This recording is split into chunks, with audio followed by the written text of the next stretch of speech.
Good morning and welcome to my channel, Find Joy in the Journey. This is Natalie. I am up and at it early this morning because there's so much to do. I have a raised bed that I want to put together. I'll show you that later. I'm going to try out my new present, my birthday present. As I said before, my birthday is on the 28th of this month of February. And my son bought me one of those seats, garden seats, that you can also kneel on. So he did get that for me. And so I'll be using that today because I will go ahead and harvest those cabbages. And also, I'll show you what's going on with my broccoli in a second. But right now, what I was doing was just filling some of these little cells. These are for seedlings. And what I've done is I've pre-moistened the seed starting mix. And then I'm filling the little cells here. So, like I said, I'm getting started early this morning. I'm using this little scoop to just kind of scoop the mix into each cell. This is a 72 cell tray. And what I'll do is I'll tap it to make sure after I fill the cells, I will tap it and just kind of, to make sure that it is completely, it's a mess. But this is an old table out in the backyard, and I will clean up my mess afterwards. There you go. If you can see what I'm doing here. You hear my birdies singing? I mean, really, it's a pretty day. We might have rain later, I'm not sure. So I'm really wondering if I should try to water the garden this morning, because if it rains, that may be a little bit too much. Maybe team too much. I hope you're able to see at this angle. But I'm kind of,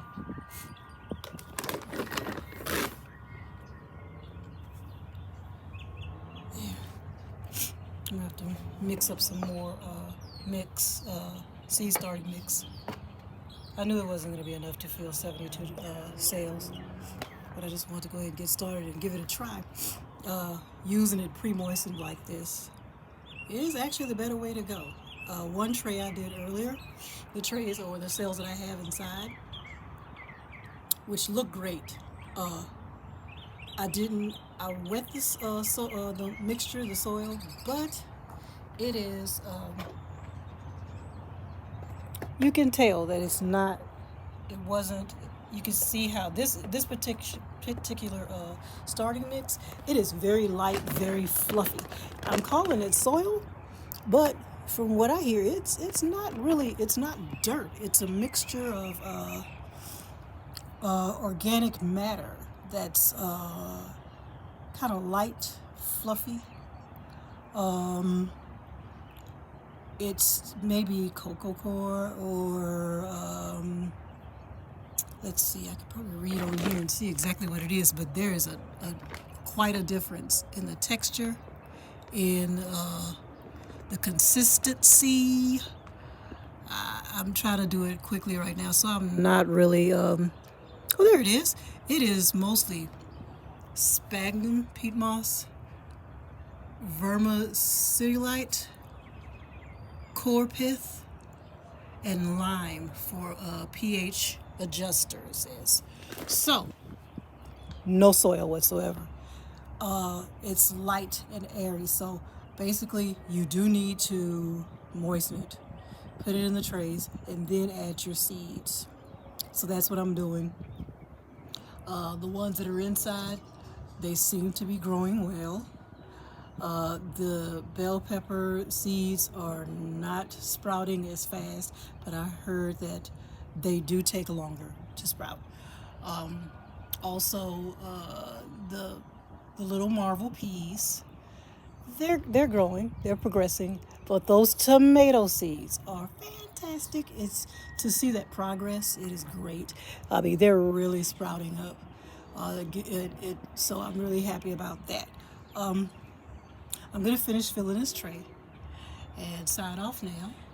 Just wanted to let you know how busy I'll be. Oh, I gotta let you see my there's my straw that I bought.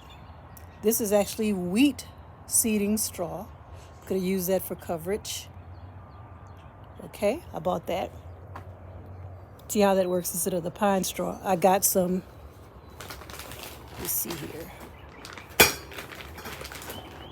Yeah, this is what I'm going to be working on today, is cleaning off this patio and organizing. But I got coco coir.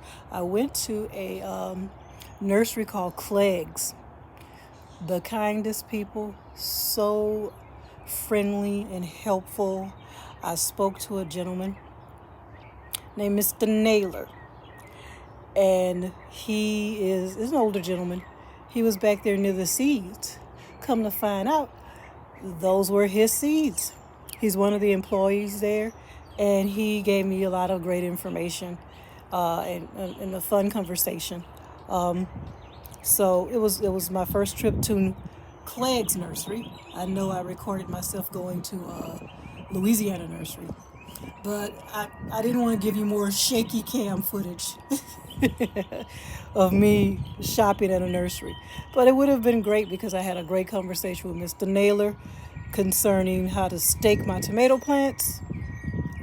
We talked about determinate and indeterminate tomato plants, and it was nice to talk to him. We picked out some of his seeds, so I was proud and happy to talk to the man who has cultivated the little seeds back there. His name is on the little package. I'll show you those later. But this is some coco coir I found there. And here is my sweet little kneeler and bench that my son got me. I didn't get it from Louisiana Nursery. The one at Louisiana Nursery, found out it was way too expensive. You can find the same thing cheaper. So we found that for about $20, where the one at Louisiana Nursery, and I'm not downing them or anything, but at a specialty place like that, things are bound to cost more.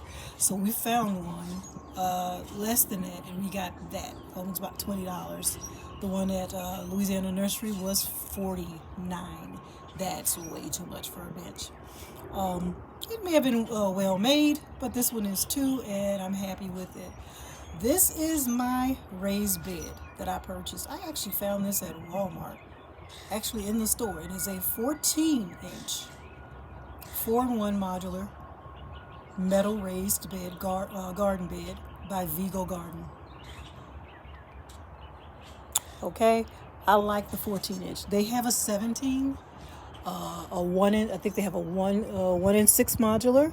What that means by 1-in-6 modular or 4-in-1 modular is that you can set it up into 4 different configurations. You can make it small, you can make it round, you can make it kind of oval shape and extended. But this one is only 4 configurations. They have one that's 10. They have one that's 1-in-6. Like I said, I'm considering getting another one. I'm gonna have to order it online. I haven't seen the 14-inch. They have an 11-inch, I think 17-inch, and a 32. So I was surprised to find this 14, which is a happy medium for me. I watched a YouTube video of someone putting one together. It's going to be pretty simple. So I'm going to follow those instructions that I saw in the video, how they set it up, and it'll be together in no time. So my collards. Okay. Here are my potatoes where I just kind of cut those dead leaf and stuff off top where that last frost did them in. I remember showing you pictures of how nice they were growing back after the first frost we had. Oh, this is celery. It's still in the little tray. So I'm gonna, can you see that? I just threw it in here, for safekeeping. This is celery. So I haven't planted it in there with my cabbages. I just have it sitting there with the rest of the fellas. This is actually mustards I threw in the ground in the soil, sorry, a couple of days ago. And I can see, if you look down in there, you can see it's sprouting up. I don't know if you can see down in there. It's coming together. More potatoes where the foliage on top is gone. Those are my onions, yellow onions. Those are the elephant garlic. This is the broccoli. This is what I want to talk to you about. Look at this. I want to show you this. Let's see if I can block the sun. Look at that one. Look how it's opening up. Look, even the little, look, it's opening up. It's yellowing. So that one's going to flower. I don't know if you can see. It's not tight. Look at that. So yeah, I might as well go ahead and harvest those. That's what I'm told. If you see them turning yellow, they're going to flower. If you see them opening up from this angle, you can really see. Look. There you go. Yeah, they're actually turning yellow. They're going to blossom. They're going to flower. The head of a broccoli plant is basically just little tiny little blossoms. I mean, they're going to flower like a regular flower. That's what this is. So, but I was proud for my first try, sorry dear, that I actually was able to accomplish what I did. And I learned a lot about growing broccoli. It's trial and error for me. And I was able to harvest 6 broccoli heads. I'm proud of that. I blanched them, stored them in my freezer. I will eat them. And so I'm proud. More garlic, soft neck, elephant. Those are my last 4 broccoli plants there. More garlic, elephant in the middle, soft neck on the sides. And this cabbage here, I want to talk to you about this cabbage. I had to spray my sweet little cabbages. Look, a little bug had got hold to them. It was actually a cabbage looper. I actually saw him on there. I sprayed it with an organic pesticide, but it's organic, and you kind of can see the little shiny spray on there. I did it yesterday because I noticed I saw those little nibbles on there. You see? There we go. I'm like, okay.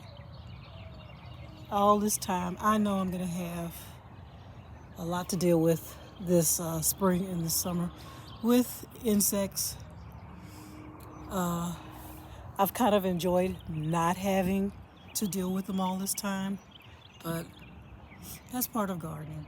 Anyway, I'm going to sign off now. I don't like to do videos that are too long and boring, so I just wanted to show you what I'm doing this morning. Like I said, I'm up and at it early. It feels good out here. Probably in the 60s, maybe the 70s today. It feels good, and I will be real busy today. I'm going to do as much as I can. So you guys have a blessed day, and always remember, no matter what you're going through in life, always try to find joy in the journey. Bye.